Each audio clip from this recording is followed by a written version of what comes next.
Mortal Kombat has been killing people on screen for over 30 years, but not all deaths are equal. There is a massive difference between a death that is gory and a death that is agonizing. From being fed into a spinning blade groin first, to having insects eat your face from the inside out. Today, we're breaking down the most painful deaths in franchise history, starting with the one that created the ESRB.KANO. Most people know Kano's heart rip as the fatality that put Mortal Kombat in front of a congressional hearing in 1993. What they forget is what actually makes it disturbing. It's not the ripping, it's what happens after. Kano drives his fist through his opponent's chest, tears out their heart, and holds it above his head. The crowd goes wild. The heart is still beating. And here is the part nobody talks about. The victim is still standing. That is not artistic license. That is the actual animation. The body stands there motionless and upright, chest completely intact from the outside, while Kano holds up a pulsing heart that was, seconds ago, inside them. From a purely physiological standpoint, the cardiac system doesn't just stop the instant the heart leaves the chest. There is a brief but real window where the brain is still receiving the last of its oxygenated blood. In that window, you are aware, you are conscious.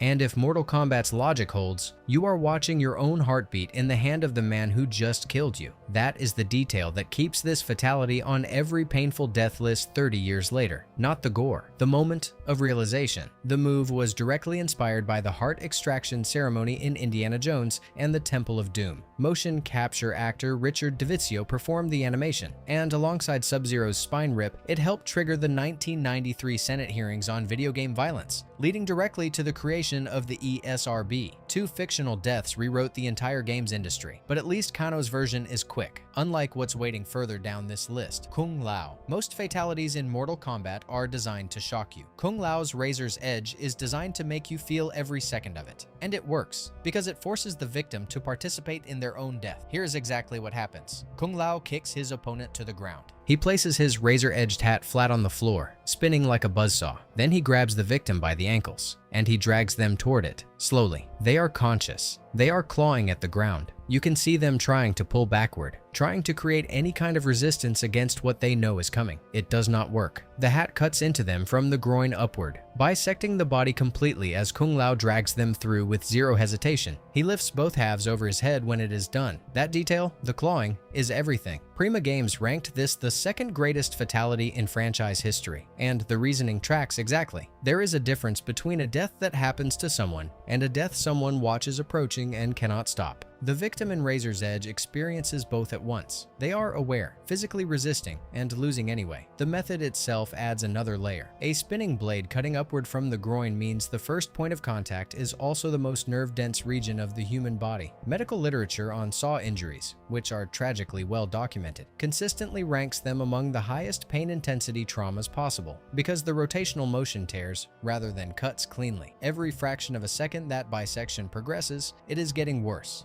Kung Lao has had brutal finishers across multiple games, but this one from MK9 remains the definitive version because of that one animation. The reaching, the understanding, the inevitability. But a blade at least moves fast once it starts. What comes next does not. Scorpion. Burning alive is not just painful. It is medically documented as the most painful way a human being can die, and Scorpion has been doing it to people since 1992. The original Toasty fatality is simple. He removes his mask to reveal a flaming skull, breathes hellfire onto his opponent, and they burn. Even at its most basic, the community flagged it immediately as one of the worst ways to go in the entire franchise, because fire is not a clean death. It is not quick. Third-degree burns destroy the nerve endings in the skin, which sounds like relief until you realize that means the pain signals migrate inward to the muscle tissue beneath, where the nerves are still fully intact and firing at maximum capacity. The body is essentially cooking from the outside in, with full awareness until the very end. But the original is a mercy compared to what the series evolved into. MK9's Hellfire fatality chains Scorpion's supernatural fire to his spear. He launches it through the opponent's torso, and the rope ignites. Fire travels up the cord into the wound itself, burning from the inside out simultaneously. Two directions, same body, neither quick. MK. Deception went a different direction and made it worse by adding time. Scorpion fires his spear into the opponent's right arm and rips it clean off, then the left leg. Then he leaves them there, standing on one leg, armless on one side, bleeding from two open amputations. The fire comes last, as the finishing touch on a victim that has already been systematically dismembered and left to register every single loss before the final blow lands. What makes Scorpion unique on this list is consistency. Every other entry represents one specific fatality from one specific game. Scorpion has been inflicting fire deaths across 11 mainline titles. The method has never changed, just the duration. If you think prolonged burning is bad, the next entry adds something living to the equation. Devora. Devora is a chitin, a colony organism. What looks like one woman is actually thousands of insects operating inside a humanoid shell, and her entire fighting style is built around one concept: putting those insects inside you. Her MK11 fatality, New Species, is the clearest expression of that idea, and it is genuinely one of the most layered deaths in the franchise when you break down exactly what is happening and in what order. It starts with impalement. Devora drives her ovipositor stingers through both of the victim's shoulders, pinning them completely in place. They cannot move, they cannot fall. They are locked upright and conscious while everything that follows happens to them. That detail alone puts this in a different category, because immobilization transforms every subsequent injury from something that happens in a moment into something the victim is forced to experience in full, without any option to collapse, pass out, or turn away. Then the acid. She vomits a concentrated stream of it directly into the victim's face and open mouth. Acid burns are not like fire burns. Fire destroys tissue at the surface. Acid chemically reacts with tissue on contact and keeps reacting as it travels, dissolving flesh, cartilage, and bone in sequence as it moves downward through the throat and into the chest cavity. The victim is still pinned, still conscious, processing a chemical burn working its way through their interior while they are physically unable to move. Then the larva erupts out of their chest. The gamer put it best: by the time that creature bursts through the torso, death is the merciful conclusion. The victim has already survived 2 events that should each be fatal on their own. The chest burster is almost a relief. Devora designed this. She is not acting on instinct. This is calculated, sequential torture from a character who understands exactly what she is doing and why each step is worse than the last. But Devora's most cruel moment is not this fatality. It is a story cutscene, and it is coming. The dead pool. Not every death on this list comes from a fatality input. Some of the worst things Mortal Kombat has ever done to a human body are built directly into the environment. The dead pool first appeared in Mortal Kombat 2 in 1993, a dimly lit chamber. Green, bubbling liquid covering the floor, metal chains and hooks hanging from the ceiling. The stage fatality was simple: knock your opponent into the acid and watch them resurface as a skeleton. Gruesome for 1993, but the series never left it there. By MK11, the Deadpool had been redesigned into something significantly worse. The stage fatality now involves a hooked chain through the throat. The victim is impaled, suspended above the surface, and then lowered in. Slowly, they cannot free themselves. The chain holds them at a controlled rate of descent while the acid does its work beneath them, and the camera does not look away. Here is why acid dissolution specifically belongs near the top of any pain list. Hydrofluoric and sulfuric acid compounds, the type the Deadpool's visual design most closely resembles, do not cauterize or numb tissue on contact. They chemically react with it continuously. Skin dissolves first, then the subcutaneous fat layer, then muscle tissue, then the periosteum covering the bone. Each layer has its own nerve supply. Each layer registers its own destruction before it is gone. The victim does not go numb as the process continues. They go the other direction. The MK lore makes it worse. The Deadpool is located inside Shang Tsung's island fortress, and community research into the game's background lore suggests the pool was historically used not as a single execution method, but as a prolonged one. Prisoners were dipped and retrieved repeatedly as their flesh disintegrated, kept alive between submersions. A tool for interrogation as much as execution. Nobody who gets knocked into the Deadpool is supposed to be comfortable about it. The franchise has been reminding us of that for 30 years. But at least the Deadpool kills the body. The next entry on this list does something considerably worse. It goes after the soul. Shang Tsung. Shang Tsung has been the franchise's primary villain since 1992, a sorcerer who steals souls to extend his own life,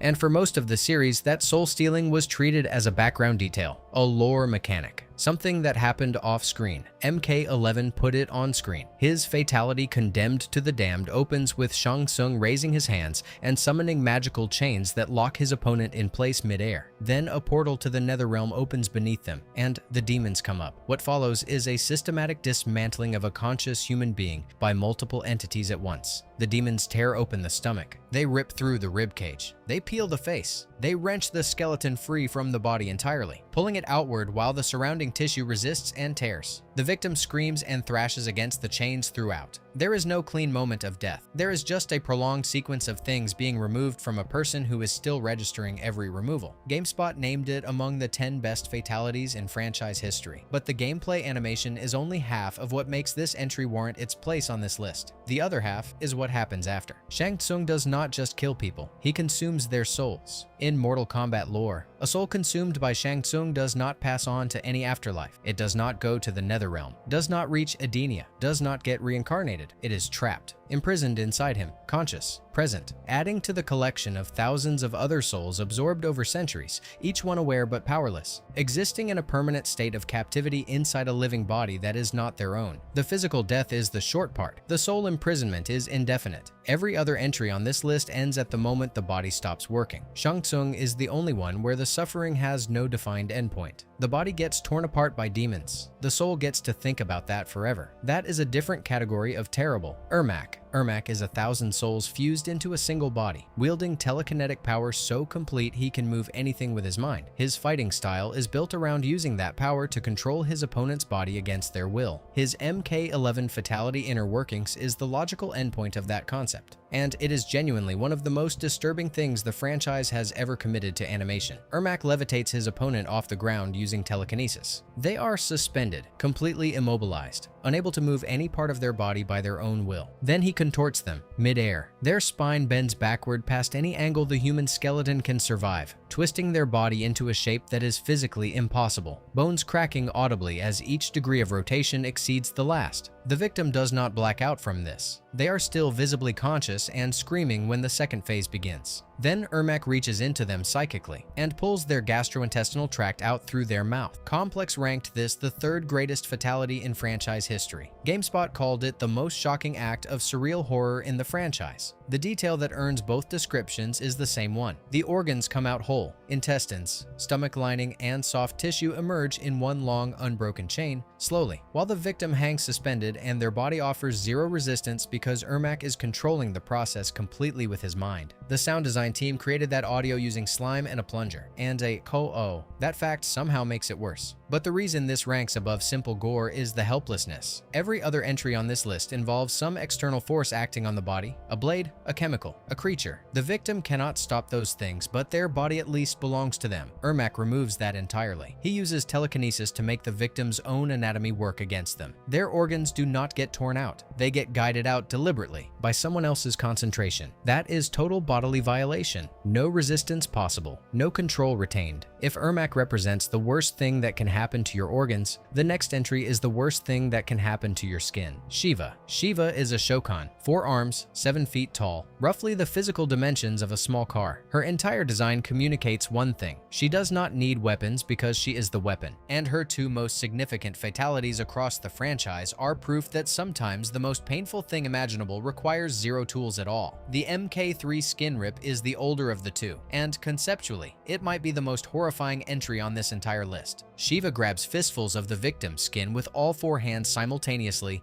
and peels it off, not in sections, not in strips, the entire skin, removed from the body in one continuous motion, like taking off a full-body glove. She kicks the skinless body aside and holds the intact skin up as a trophy while the hollow shape of a person crumples to the ground behind her. Skinning activates every cutaneous nerve receptor in the human body at once. There is no gradual buildup, no escalation. The entire surface area of the body registers catastrophic damage in the same instant. Medical literature on degloving injuries, the clinical term for large-scale skin removal, consistently describes them as producing pain responses that exceed the body's normal processing capacity. The nervous system essentially overloads, and Shiva does it with 4 hands in one pull. Her MK11 spinal tap is a different kind of prolonged. She grabs the victim by the legs and slams them headfirst into the ground. Repeatedly, each impact drives their skull further into the floor until their jaw fractures and bursts through their own face. She then plants one foot on their head, grabs the torso with all 4 hands, and slowly pulls the upper body away from the head and spinal column. Not a clean separation, a slow one, the kind where every millimeter of tissue resistance gets registered before it gives way. 2 different games. two completely different methods, both reaching the same conclusion through Shokan efficiency. More arms means more damage, applied more completely, with zero concern for how long it takes. But where Shiva uses her hands, the next entry uses something far more personal, your own body. Noob Saibot. Ed Boon, the co-creator of Mortal Kombat, was once asked which fatality in the entire franchise he considered the most brutal. He did not hesitate. Make a wish. MK9. Noob Saibot.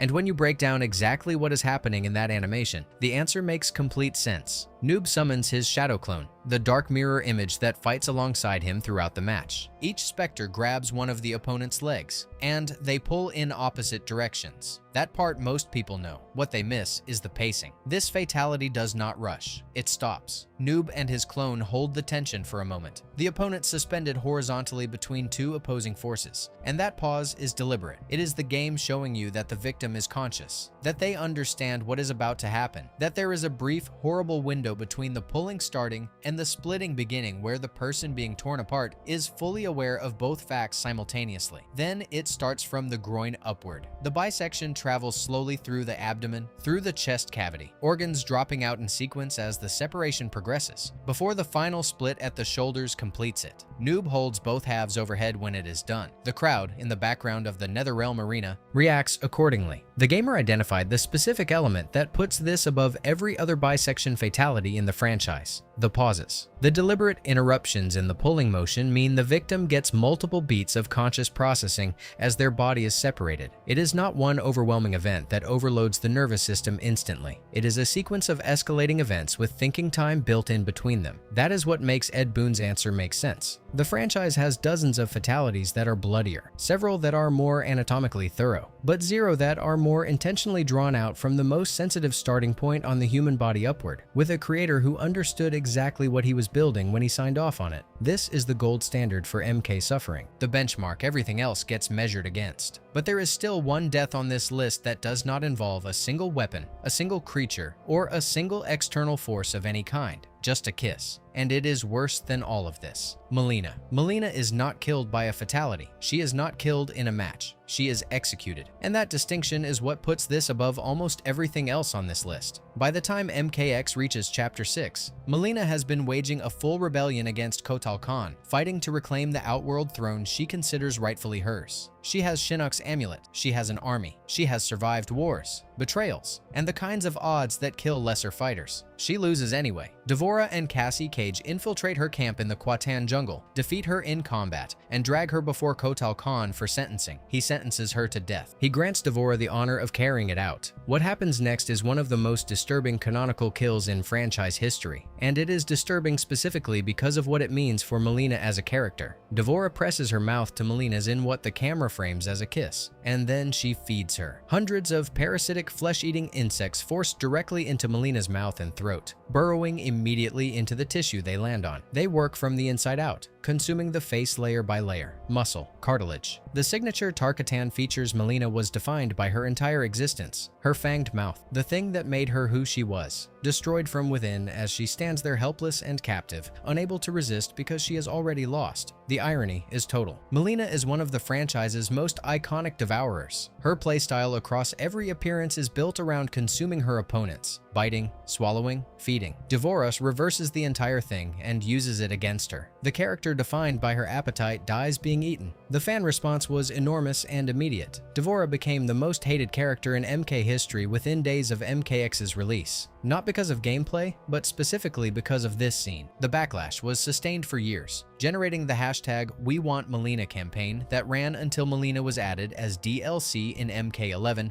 and eventually restored to the main roster in MK1 2023. A fictional death in a cutscene caused a years-long community movement demanding a resurrection. That is how much this one landed. Every other entry on this list is painful because of what happens to the body. This one is painful because of what it means, who it happened to, and how perfectly cruel the method was for that specific person. But if Mileena's death is the most meaningful, the next entry might be the most efficient at stacking pure physical agony into a single moment. Baraka. Baraka has been one of Mortal Kombat's most visually distinctive fighters since 1993. A Tarkatan warrior, blades extending from his forearms, serrated teeth built for tearing. Everything about his design communicates the same thing. This is a creature that feeds. And the MK1 2023 reboot gave him a fatality that makes that literal in the worst possible way. Tarkatan Feast starts with a disemboweling. Baraka tears open his opponent's abdomen and launches them into the air. That alone would be enough for most entries on this list. It is not the starting point here. It is the setup. He lights a fire on the ground beneath where the victim is going to land. Then he grabs their trailing intestines, still attached, and uses them as a suspension cord, hanging the living, conscious, actively screaming victim above the flames by their own internal organs. They are not resting on anything. They are hanging. Their entire body weight is supported by the one thing connecting them to the ground, which is also the thing that was just removed from inside them. Then the Tarkatans arrive. A group of Baraka's warriors enters the frame and begins tearing the victim's limbs off piece by piece to eat. This is not fast. It is communal. Multiple entities pulling in multiple directions simultaneously while the victim hangs above a fire, suspended by their own entrails, with no arms or legs left to fight back with by the time the process concludes. Count these simultaneous pain sources. Abdominal evisceration, full body weight supported by exposed organs, sustained fire exposure from below, sequential limb removal by multiple attackers. That is 4 distinct categories of catastrophic physical trauma happening at the same time, and the victim is conscious for all of them. No other single fatality in the franchise stacks that many independent sources of agony into one sequence. Each one individually would be a top-tier entry on a painful deaths list. Baraka combines them all and adds an audience. The Tarkatan Feast also carries something darker underneath the spectacle. This is not cruelty for cruelty's sake from Baraka's perspective. This is dinner. The victim is not being punished or tortured in any meaningful sense. They are being processed. That framing strips away any dramatic significance from the death and replaces it with something colder. You are not an enemy. You are a meal. But even Baraka's Feast, for all its layers, kills the body and stops there. The final entry on this list kills something that cannot be measured. Liu Kang. Every death on this list has been painful because of what it does to a body. This one is on here because of what it does to everything else. Liu Kang is the greatest Mortal Kombat champion in franchise history. 7 tournament victories. The man who defeated Shao Kahn when nobody else could. The one fighter the entire franchise was built around for its first decade. And in MK9's final chapter, Mortal Kombat kills him with an accident. Not a villain, not a final boss, an accident. By the time the game reaches its ending, Raiden has made a catastrophic series of miscalculations interpreting a prophetic message from his future self. The Sindel massacre has already wiped out most of Earthrealm's defenders. Liu Kang has watched his allies fall one by one while following Raiden's guidance, and his faith has finally broken completely. He attacks Raiden directly, a mentor who failed him, a god who led them all to ruin. The fight is not clean, and it is not a match. It is 2 people who trusted each other completely, destroying that trust in real time. During the struggle, Raiden's lightning and Liu Kang's fire collide. The resulting discharge burns and electrocutes Liu Kang simultaneously. He does not die dramatically. He does not deliver a speech. He drops. His last words are 4 syllables. You have killed us all. That is it. The champion of Earthrealm's final statement is not defiance, not acceptance, not peace. It is an accusation delivered to the one person it hurts the most, from the one person whose opinion Raiden cannot dismiss. And it works. Raiden carries that moment through 2 more games. MKX, MK11, every subsequent appearance. The weight of that death shapes everything Raiden does and every decision he makes. Liu Kang comes back as a revenant, a dark, corrupted version of himself serving Quan Chi in the Netherrealm. He never forgives Raiden. In MK11, when the timeline is rewritten and a younger Liu Kang is offered a chance to reconcile, he refuses. The wound does not close. The accusation holds. No other death in this franchise has a longer tail. Kano's heart rip changed the game's industry. Noob's bisection is the gold standard for physical brutality. Melina's execution generated a years-long community movement. But Liu Kang's death is the only one that broke the person who caused it, echoed across 3 games, and still had not fully resolved 16 years later. Gore fades. Emotional devastation sticks around. That is what makes it the most painful death in Mortal Kombat history. If you enjoyed this video and want to see more, click the video on the screen now.